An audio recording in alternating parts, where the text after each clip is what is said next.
الحمد لله رب العالمين، وصلى الله وسلم وبارك على سيدنا محمد وعلى آله وصحبه أجمعين. أيها الأحباب الكرام، لا زال اللقاء يتجدد معكم في برنامج قصص الأنبياء عليهم الصلاة والسلام، وقد وصل بنا الحال والمقام إلى أن وصلنا إلى آخر قصة نوح عليه السلام عندما أهبط إلى الأرض، عندما حصل له أمر الطوفان وركوب السفينة المعجزة العظيمة التي أوحى الله سبحانه وتعالى إليه بأن يصنعها. Alhamdulillah, kita bersyukur kepada Allah Subhanahu wa taala, Tuhan seluruh sekalian alam. Salawat serta salam tak lupa kita haturkan ke atas junjungan Nabi Muhammad sallallahu alaihi wasallam serta ahli keluarga dan sahabat-sahabat baginda. Kita masih lagi bertemu lagi di dalam perjumpaan kita kali ini, yang mana kita masih memperbahaskan tentang kisah-kisah para Nabi Allah Subhanahu wa taala, yang mana pada sebelumnya kita telah menceritakan tentang kisah Nabi Allah Nuh alaihissalam. Dan kita sekarang berada di penghujung daripada kisah Nabi Allah Nuh, ketika mana Allah Subhanahu wa taala perintahkan Nabi Nuh turun daripada bahtera yang telah ianya mengarungi daripada banjir bandang yang menjadi bala bencana ataupun yang menjadi adab daripada Allah Subhanahu wa taala kepada kaumnya. Ba'da an istajaba Allah Subhanahu wa taala li Nuh alaihi salam عندما دعا على قومه وأغرقهم جميعا وقال نوح رب لا تذر على الأرض من الكافرين ديارا فلم يبقى إلا من ركب معه في السفينة ونجوا بأمر الله. Ketika mana Allah Subhanahu wa taala mengabulkan daripada doa Nabi Allah Nuh, yang ketika itu mengadu kepada Allah Subhanahu wa taala dan berdoa agar supaya seluruh daripada kaumnya dibinasakan oleh Allah Subhanahu wa taala, maka Allah Subhanahu wa taala tenggelamkan semua daripada kaum Nabi Nuh, melainkan orang-orang yang ikut serta masuk ke dalam bahtera bersama dengan Nabi Nuh lah yang selamat daripada banjir bandang ketika itu.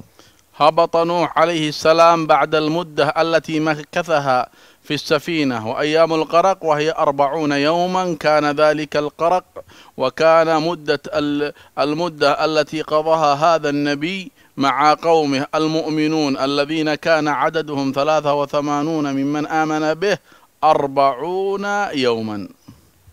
Maka turunlah ketika itu Nabi Nuh daripada bahtera selepas ianya berada bersama dengan orang-orang yang beriman di atas bahtera tersebut selama 40 hari, yakni masa berlakunya banjir bandang ketika itu, yang mana orang-orang yang bersama Nabi Nuh ketika itu adalah berjumlah 83 orang yang beriman kepada Allah Subhanahu wa taala. Selepas 40 hari itulah barulah Nabi Nuh diperintahkan oleh Allah Subhanahu wa taala untuk turun dan mendapatkan dataran yang boleh ianya turun daripada bahtera tersebut. Ja'ahu al-khitab min Allah Subhanahu wa ta'ala ba'da intiha' al-gharq wa halakul aqwam wa man kafara wa kadzdzab qala Allah wa qulna ya Nuh ihbit bi salamin minna. Ketika mana Allah Subhanahu wa taala ketika itu memerintahkan, mengkhitab kepada Nabi Nuh selepas 40 hari berlakunya banjir bandang yang menenggelamkan orang-orang yang tidak beriman kepada Allah Subhanahu wa taala, orang-orang yang menentang kepada Nabi Nuh alaihissalam, maka Allah menyatakan kepada Nabi Nuh, qila ya Nuh hubit bisalam minna, Allah mengatakan wahai Nuh, turunlah kamu daripada bahteramu dengan keselamatan daripada kami. Habata Nuh wa aina al-makan alladhi habata fihi 'indama amarahu Allah qila ya Nuh ihbit bisalamin minna wa barakatin 'alayka wa 'ala ummin ma'ak. قال أهل التفسير أنه هبط على ظهر جبل الجودي. Ketika mana Allah Subhanahu wa taala perintahkan Nabi Nuh untuk turun ketika itu, di manakah Nabi Nuh turun atau di daratan apakah Nabi Allah Nuh turun ketika itu? Para ulama ahli tafsir mengatakan bahwasanya Nabi Nuh ketika itu turun di atas bukit Judi. Wa qawlu ahli tafsir واختلافهم في هذا الجودي فقال بعضهم أنه جبل بأرض الجزيرة مشهور وقال بعضهم هو قريب من أرض الموصل في جهة العراق Adapun letak daripada Bukit Judi ini berbeza pendapat ulama ahli tafsir. Ada yang mengatakan bahwasanya ianya adalah satu bukit yang ada di Al-Jazair, Al-Jazirah. di satu pulau yang dikenal ketika itu. Ada yang mengatakan bahwasanya ianya ada di bukit yang ada di satu tempat namanya Musil yang ada di Irak. قيل يا نوح اهبط بسلام منا عندما هبط نوح عليه السلام على جبل الجودي قريب أرض العراق قال له الله اهبط بسلام منا أي سالما مباركا والسلام عليك وعلى من يأتي من بعدك من أولادك ممن كان على هديك وكان موحدا لله سبحانه وتعالى. Maka Allah Subhanahu wa taala menyatakan qila ya Nuh bisalamin minna, wahai Nuh turunlah di bukit ini, yakni Bukit Judi yang setengah ulama tafsir mengatakan bahwa ianya ada di negeri Irak, dengan dalam keadaan selamat, yakni selamat daripada azab Allah berupa banjir bandang tersebut. Engkau dan juga anak-anakmu dan keturunan-keturunan yang akan menjadi pewaris ataupun menjadi keturunan anak-anakmu yang mana mereka beriman kepada Allah Subhanahu wa taala. Habata Nuh في هذه الأرض وأراد أن يقيم أمر الله سبحانه وتعالى في البقية المؤمنين الذي قال الله تعالى عنهم وجعلنا ذريته هم الباقين فما تناسل من أهل الإيمان كان متصل بهؤلاء الذرية الباقين الذين أنجاهم الله سبحانه وتعالى بعد الغرق بقوله وجعلنا ذريته هم الباقين. Maka Nabi Nuh ketika mana diperintahkan turun dari bahteranya, ianya ingin untuk menegakkan kembali akan syariat dan juga aturan-aturan Allah Subhanahu wa taala kepada umatnya yang tersisa, yang baki, yang hidup ketika itu selamat daripada banjir bandang yang ikut serta dalam masuk ke dalam bahtera bersama Nabi Nuh. Maka itulah yang disebutkan oleh Allah Subhanahu wa taala di dalam ayat yang disebutkan sebentar tadi, faj'alhumul baqin.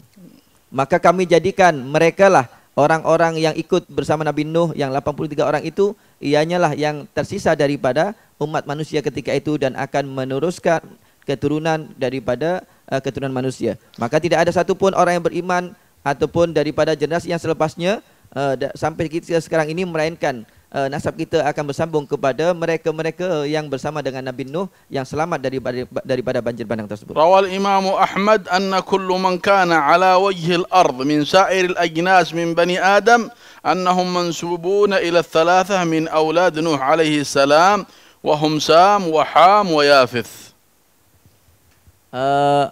Berkata Imam Ahmad bahwasanya tidak ada satupun daripada jenis-jenis umat manusia yang ada di muka bumi ini melainkan kesemuanya akan bersambung nasabnya kepada tiga anak Nabi Nuh yang bernama Sam dan Ham dan Yafith. Faqad jaa fil hadits an an-nabi sallallahu alaihi wasallam annahu qala Sam abul Arab wa Ham abul Habash wa Yafith abul Rum. Disebutkan dalam sebuah riwayat bahwasanya Sam ianya adalah atuk kepada bangsa Arab. Adapun Ham ianya atuk kepada orang-orang Habash. Mereka atuk kepada orang-orang Habasyah ataupun orang-orang Ethiopia, Afrika. Dan juga Yafis adalah ianya daripada atuk moyang orang-orang Romawi ketika itu.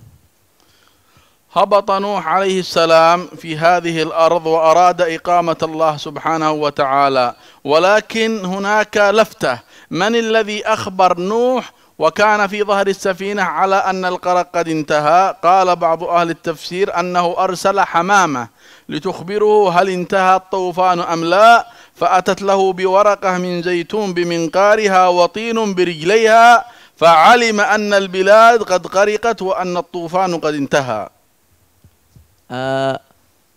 Ketika mana Allah Subhanahu wa taala perintahkan Nabi Nuh untuk turun daripada bahteranya.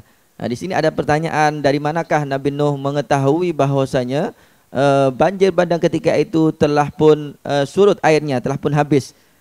Dikatakan, diriwayatkan bahwasanya Nabi Nuh memerintahkan mengutus seekor burung hamamah, burung merpati, untuk melihat keadaan situasi sekitar. Adakah dah ada daripada daratan yang kering yang boleh untuk dijadikan tempat berlabuh.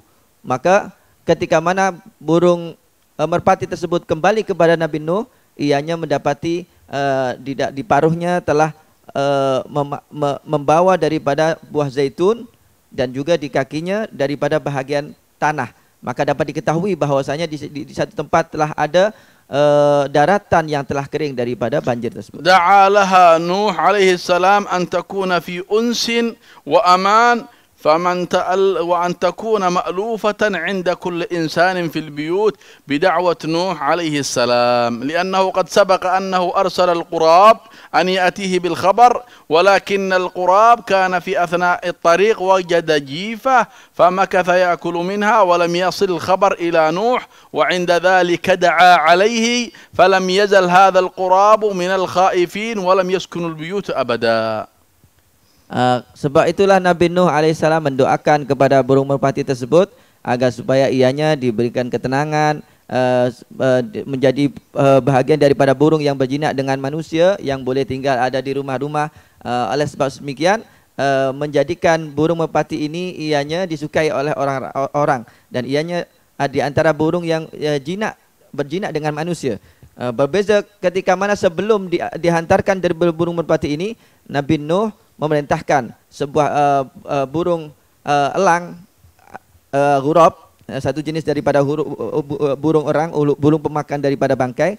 Akan tapi di tengah perjalanan ia mendapati sebuah bangkai. Maka burung ini pun akhirnya memakan bangkai tersebut, tidak mengindahkan daripada perintah Nabi Nuh, sehingga Nabi Nuh pun mendoakan keburukan kepada burung tersebut sehingga ianya sampai sekarang menjadi burung yang ditakuti oleh manusia. وقد ذكر قتادة وغيره أنه قال ركبوا في السفينة في اليوم العاشر من رجب فصاروا 150 يوما واستقرت بهم على الجودي شهر وكان خروجهم من السفينة يوم العاشر من المحرم.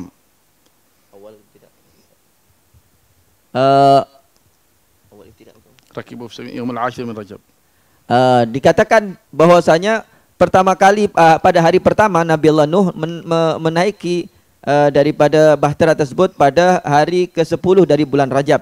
Maknanya berada di dalam bahtera tersebut menurut riwayat ini ianya selama 150 hari. Kemudian barulah ianya turun ke Bukit Judi tinggal di situ selama 1 bulan. Maka beliau berada di Bukit Judi ketika itu turun daripada bahtera, berada di hari ke-10 daripada bulan Muharram, yakni Asyura. وقد جاء في الحديث الذي رواه الإمام أحمد والإمام البيهقي أن النبي صلى الله عليه وسلم عندما أمر بصيام يوم عاشوراء فقال إنه يوم نجى الله فيه موسى وأغرق فرعون وقومه وهو يوم استوت فيه السفينة على الجودي. Disebutkan dalam riwayat Imam Ahmad dan juga Imam Baihaqi bahwasanya baginda Muhammad sallallahu alaihi wasallam menyatakan ketika memerintahkan untuk puasa di hari Asyura, maka Nabi mengatakan hari itu adalah hari di mana Allah telah selamatkan Nabi Allah Musa alaihissalam dan menenggelamkan Fir'aun dan bala tenteranya, dan di hari itu pula lah Nabi Nuh alaihissalam telah turun daripada bahteranya ke Bukit Judi.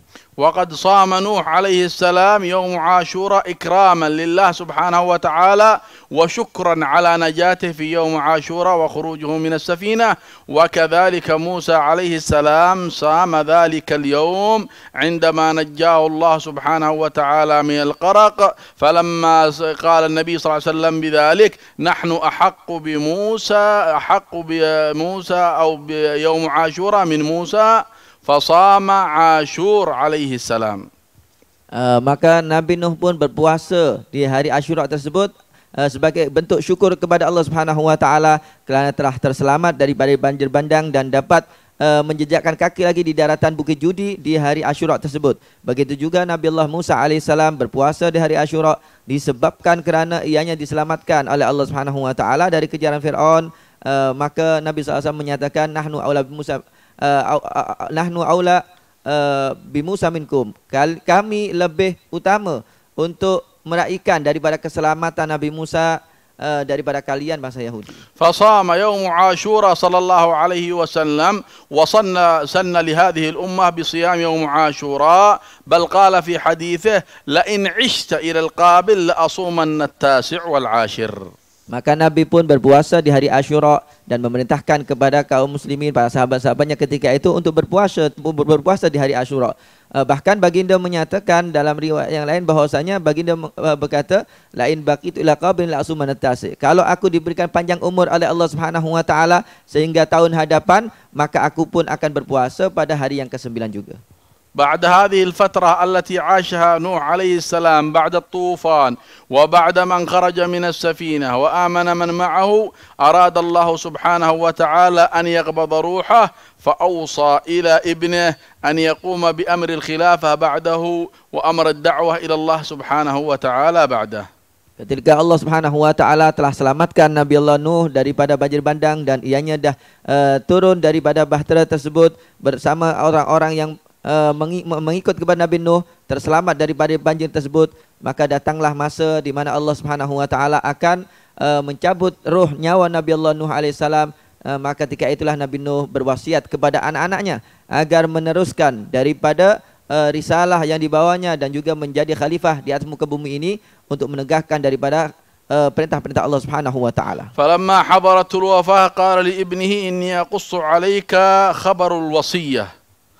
Ketika mana dalam keadaan menjelang hari kewafatannya, Nabi Nuh pun mengatakan kepada anak-anaknya, wahai anak-anakku, aku akan menyampaikan beberapa wasiat kepada kalian. آمرك بثنتين وأنهاك عن ثنتين. Aku perintahkan kepada kalian dalam wasiat ini dengan 2 perkara dan aku melarang kalian daripada 2 perkara. آمرك بلا إله إلا الله محمد لا إله إلا الله فإن السماوات السبع والأراضين السبع لو وضعت في كفة ووضعت لا إله إلا الله في كفة لرجحت بهن لا إله إلا الله.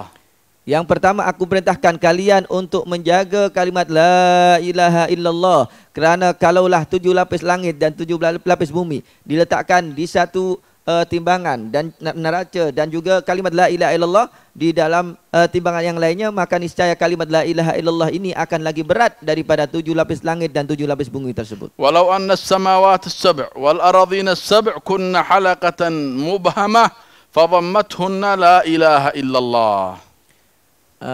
Dan sesungguhnya kalaulah langit dan bumi ini ianya menjadi satu bentuk yang bulat, maka niscaya kalimat la ilaha illallah dapat untuk mengelilinginya atau meliputinya. Wa ammal amru tsani alladhi amarahu bihi fa innahu qala 'alaika bi subhanallahi wa bihamdihi fa innaha salatu kulli syai' wa biha yurzaqul khalq. Yang kedua adalah hendaklah kalian menjaga kalimat subhanallah wa bihamdihi, kerana 2 kalimat tersebut adalah merupakan kalimat yang sangat-sangat hebat, dan dengan 2 kalimat inilah sebab manusia ataupun makhluk akan diberi rezeki oleh Allah Subhanahu wa taala. Wa ammal ladzi anhaaka anhu fa inni anhaaka 'anil syirki wa 'anil kibr. Adapun 2 perkara yang aku larang kalian daripadanya adalah yang pertama, aku melarang kalian agar daripada perbuatan syirik, dan yang kedua adalah dari perbuatan sombong. Akhadha ibnuhu hadhihi alwasaya ba'da abihi wa mimma 'ulima annahu tuwfiya alayhi salam wa kana qabruhu kama jaa 'an ibni Jarir wa ghairihi annahu kana bil Masjidil Haram bi Makkah al-Mukarramah. Maka selepas itu diketahui bahwasanya Nabi Nuh telah pun wafat, dan dikatakan oleh Imam Jarir bahwasanya beliau dimakamkan ada di Masjidil Haram, yakni di Makkah Mukarramah.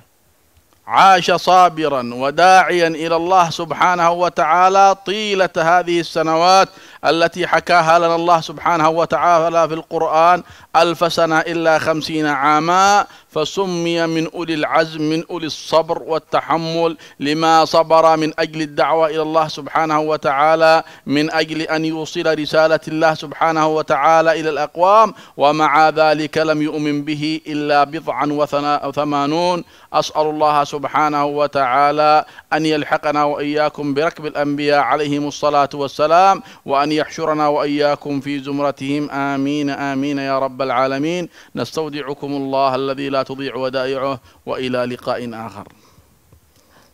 Kita dapat mengetahui bahwasanya Nabi Nuh alaihissalam menghabiskan masa hidupnya dengan penuh kesabaran di dalam menanggung beban berdakwah kepada kaumnya sepanjang umur yang begitu panjang itu, yakni seperti mana diceritakan oleh Allah bahwa umur dakwah Nabi Allah Nuh selama 950 tahun. Nabi Nuh menghadapi cabaran dakwah dengan penuh kesabaran dan ketabahan, sehinggalah beliau termasuk dalam golongan Nabi Ulul Azmi, Nabi yang penuh kesabaran di dalam menghadapi segala bentuk cabaran dan dugaan yang datang daripada umatnya. Maka kita mohon kepada Allah Subhanahu wa taala, moga-moga kita semuanya dimasukkan dalam golongan para nabi-nabi Allah Subhanahu wa taala, dan insyaallah kita akan bertemu kembali di halaqah yang berikutnya. Wallahu taala alam.